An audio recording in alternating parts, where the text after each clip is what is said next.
Hey everybody, it's Nerdy, and today I'm doing a review of Destroy All Humans, the PlayStation 4 port, not the actual original game. I did play the original game when I was younger, like years ago when it came out, so I guess this is really a nostalgia review. Oh boy, does seeing this bring me back. You play as Cryptosporidium 137. A member of the Furon race, a race of aliens that oops themselves out of genitalia. So in order to reproduce, they implemented cloning. However, they have reached a peak and require more fresh Furon DNA to continue their species. Luckily for them, Earth has the DNA they are looking for. Eons earlier, a group of Furon scouts on shore leave visited Earth and yada yada yada, humans have Furon DNA. Crypto-137 is sent to Earth for a number of reasons. Firstly, to find out what happened to Crypto-136, and secondly, to harvest DNA. Eventually it leads into revenge for 136 and also to take over Earth. Your missions and upgrades are given to you by Orthopox 13. Let's just say I hope you turn out to be less of an evolutionary dead end than your predecessor.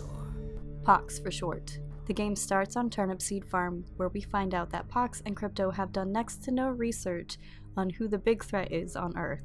Now, Crypto, to ensure this invasion runs smoothly, it is imperative we identify the dominant life forms on this world.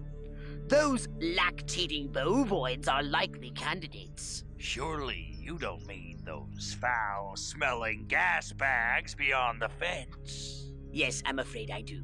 But they're covered in nipples. Now, Cryptosporidium! Time for revenge. The game's 1950s setting pokes fun at the lifestyles, pop culture, and paranoid politics of the time, and does a damn good job of it. But where can we go, Billy?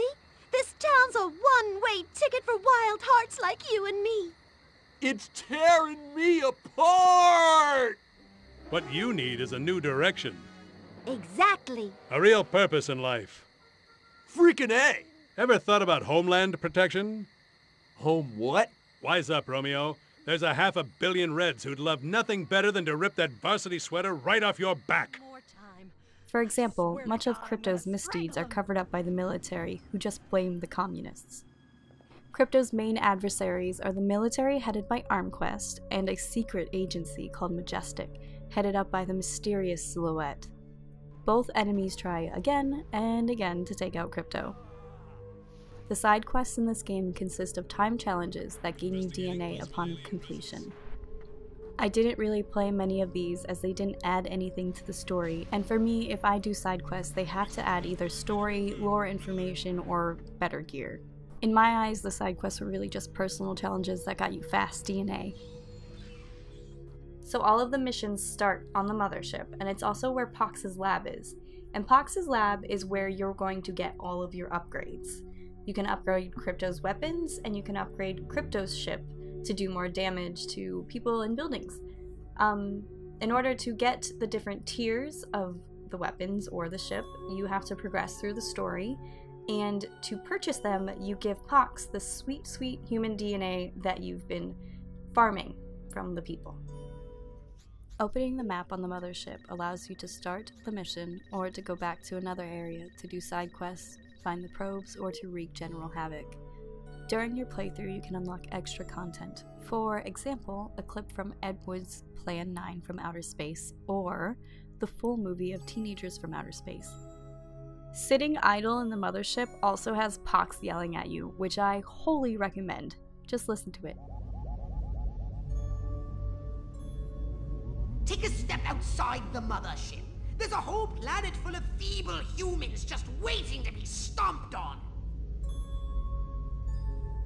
Destroy All Humans has an alert system in place. It tracks how much attention Crypto is getting, and therefore how much conflict he will be facing. There are 4 levels.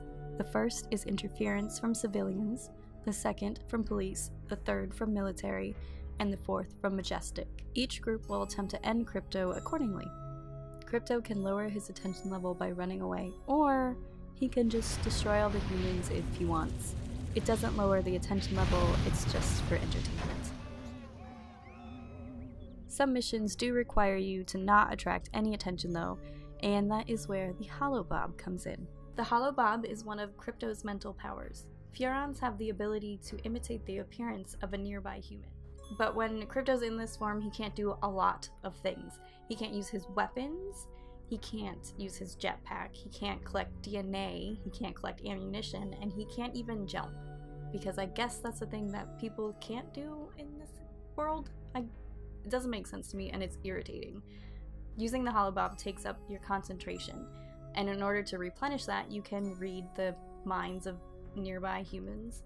And these voice lines sometimes had me like laugh, kind of. It wasn't like, I wasn't laughing, but I wasn't not laughing. It was more like, haha, but less fake sounding, I guess.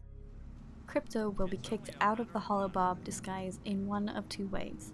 One, by not replenishing your concentration, and two, by getting too close to a majestic agent. That's right, they can see right through the Furon disguise. But the Holobob isn't the only mental power Crypto has. Crypto's PK, or psychokinesis power, allows him to move objects, and is a creative way to destroy humans. Furons also have the ability to make a human head explode to extract that sweet, sweet DNA-filled brain of theirs.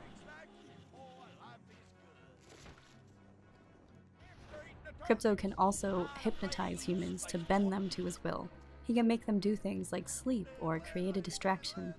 But most of the better commands are mission-specific, like making people destroy things that they like. Using Crypto's mental powers are easier if you are in a stealth situation.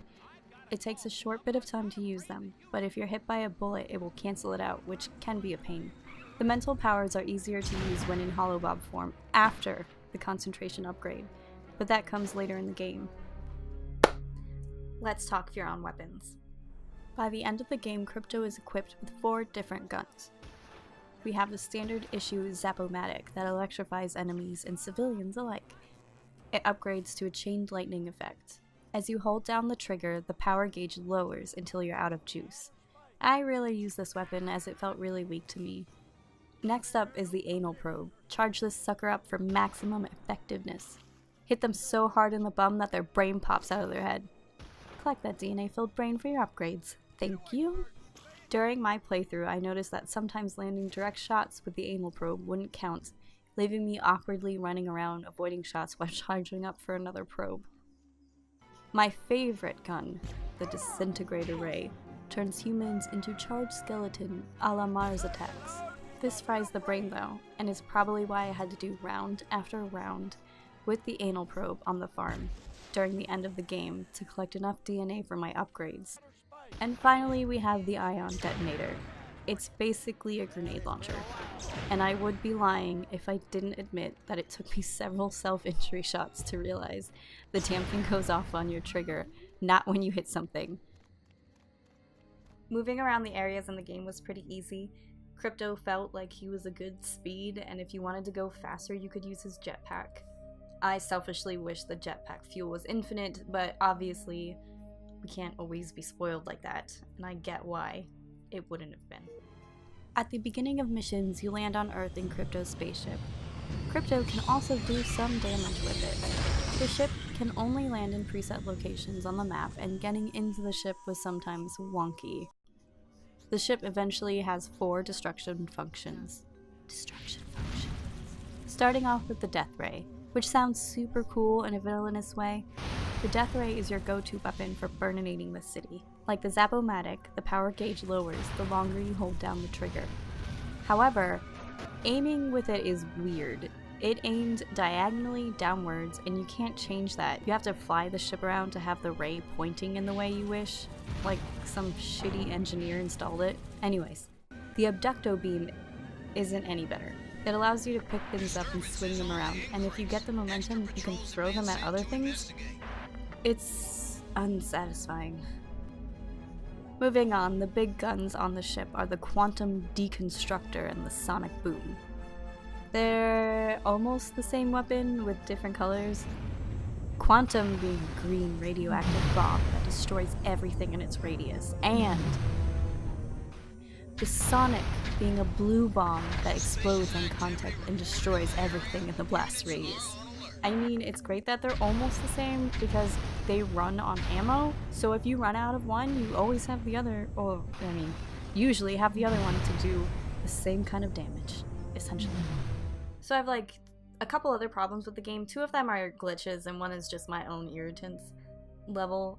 The first one was when I would die in the game, it would show the health bar as full, which isn't that big of a deal, but it's still like irritating to like see, I guess, for me. And then another one was I was in the middle of a mission where I had to follow a scientist, and dude crossed the street, didn't look both ways, and got hit by a car and died. And the game was like, follow the scientist. Like, Pox didn't show up or over the intercom and say like, hey, you failed the mission because the scientist is dead or anything like that. It was just continue following the scientist, but I'm like, where am I supposed to go? He's dead. Like, hello. And then the other thing that was just like my irritation level was when you lose a mission, you have to start over from the beginning of that mission, regardless of how far you got into it. Like, the missions aren't super long by any means, but having to listen to the same stuff over and over again just is so irritating to me, and I can't even explain how irritating it is. And I think it just tilted me and made me even worse at trying it again. So that's just my 2 cents of, can I just skip it faster, please? I just want to get in there and finish this shit. I don't want to have to look at these fucking army dudes anymore. I'm sorry. For me, the game had felt like it was getting progressively more difficult as it went along, with a few exceptions. In the middle of the game, there are 2 missions, Duck and Cover, and Suburb of the Damned, that were extremely difficult for me to get through. But then, when it came to the last 2 levels, it was like taking cake from a barrel. It was just really disappointing. There are 6 separate level maps in the game: Turnip Seed Farm, Rockwell, Santa Modesta, Area 42, Uniontown, and Capital City. The areas are set up as sandboxes with mission waypoints, but after finishing the quest you're on, there's not much to do besides total destruction and maybe finding the probes? All of the buildings and structures can be destroyed, excluding the rocks and trees, so not like everything. The buildings can be taken down easily while in the UFO, and doing so can uncover some of the collectible probes in the area. These probes can be found throughout the maps, and they're usually hidden. There are 184 probes in all, and each rewards you with 75 DNA. Going out of the sandbox area leads to Pox yelling at you. Crypto, you don't have authorization to leave. Return to the mission area at once. And if you don't listen, you will get kicked back to the mothership. The towns in Destroy All Humans are hit or miss for the 1950s theme. A lot of the buildings had that 50s feel, like the diners in Santa Modesta, but some buildings, like in Rockwell, just kind of look bland and boring. The civilian models are really what pull you into the 1950s style theme. From the clothing to the voice acting and dialogue, the civilians really feel like they're from that era. Speaking of the voice acting, I thought it was great. I thought it fit the setting perfectly, like the whole game is a camp trip. I mean, it's not a camping trip, it's like a B-movie, horror, sci-fi genre camp trip. Right? Get it? Anyways, the voice acting nails the camp factor. Sometimes Crypto's lines fall flat, but as a whole, it's enjoyable and makes sense. The voice actors for the humans capture exactly the stereotypical accents that I would imagine 1950s America would have had. Also, reading random humans' minds and the lines the writers came up with were often ridiculous, but like in a good way. 1 drink for breakfast, 2 for lunch. With any luck, I won't even remember dinner. The music in the game fits. It's got that 1950s sci-fi movie feel to it, and I really couldn't tell if it was taken from one of those black and white movies or if it was made specifically for this game. The music ramps up in battles, but I wouldn't say that it makes them any more tense than normal. Visually, it looks like a PlayStation 2 game. It looks exactly like it did when I first played it. I mean, it's just a port after all. I didn't have any problem with the graphics. It's just, it looks vintage to me now. It's bizarre saying that looks vintage. It wasn't that long ago. The loading screens in the game are entertaining, like silly little intros to the mission you're about to play, and the end screens with the newspaper front page cover-ups are also in the same campy comedy vein. Sometimes in my playthrough, the background of the front page cover-ups is blinking, which just looks terrible.